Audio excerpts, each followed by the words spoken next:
legacy. Is it not time we take pride in India's monumental heritage? We'll talk about this with our guest. Joining me on the show is Mr. Shankarola Ravi Kumar, political analyst. Also joining us on the show is PKD Nambiar, political analyst. Mithun Vijay Kumar, author and activist, is here with us as well. And last but by no means the least, Mr. T.R. Ramesh, president of the Temple Worshipper Society, joining us on the program as Vineet, firstly, let me tell you that I request all the panelists, and including you and me, to restrain using the word as a statue. A statue do not have any belief system attached to it. It's just an expression of an art or a symbolism.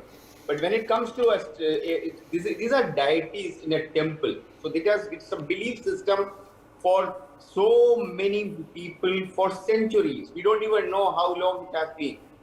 According to the Sanatana Dharma also, it has got something embedded in every kind of murti, has got its own significance. It has got those kind of powers inbuilt in it. That is the reason you and me go and pray to that particular idol. We don't go and pray in a shop or a Ganesh ji ka murti ko aap jaake puja nahi karte ek dukaan mein jaake. But when you go to a temple, you do pray to that. So my humble request to all of us should be that you don't use the word statue or a mural. It is not a painting. It is not a statue. Understood. Art, yes. Now coming to the second part of it. In a normal case, I would have just said that one of the guys who may have been doing, he may have just, it may be an error by him, it may be a casual approach or whatever it may be. That may be the way I will take it in a normal course. But when it comes to Tamil Nadu, if you really look at from the day one, the present government has come in. It is an atheist government. It's a proclaimed atheist government, and they are going after the Hindu temples not from today, from the day one after another.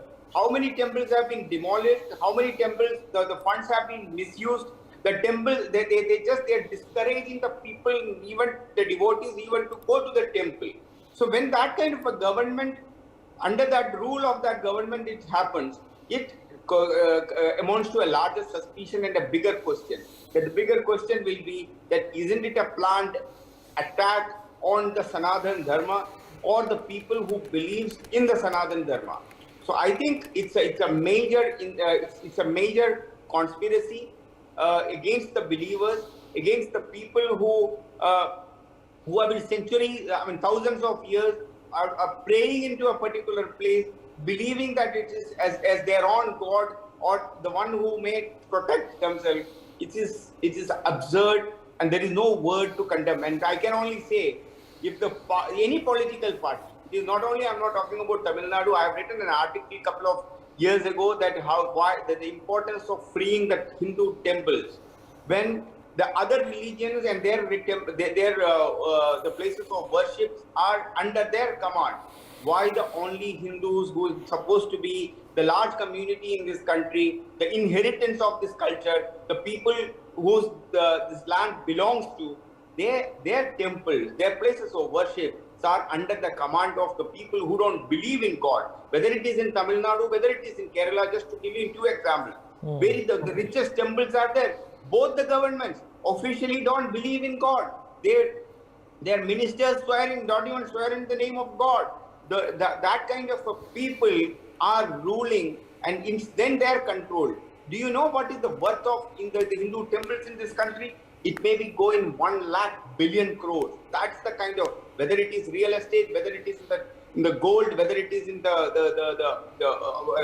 many other things. That is the kind of worth. They wanted to control the entire Hindu society while owning these properties and these temples and the structures and the lands which belongs to them.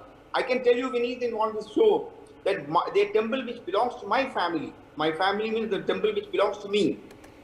There was a time it used to have up to 40,000 acres of land.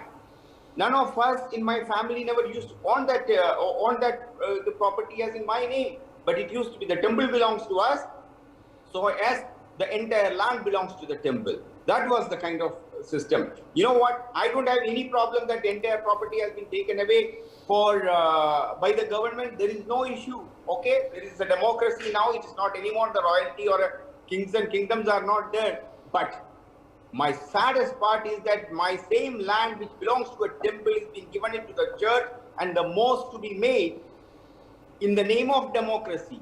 In the name of, that is where it hurts, because that is only Hindus can be attacked in this country, Denise. Nobody else can. Just imagine if this happened to any other religion. That's exactly the point I was going to make. That's exactly. How many candlelight marches would have been happening across the country? Absolutely. All the spirit of seculars would have been awakened and say that, oh, it's the minorities in this country are very, very in a scary situation. They need to look at another place to live.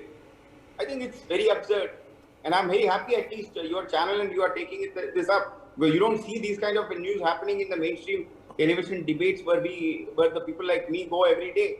So I think my compliments to you, Vinny. Thank you, PKD, and I appreciate something like this is orchestrated. We take a short break here. Would like to thank all my guests for being a part of this conversation.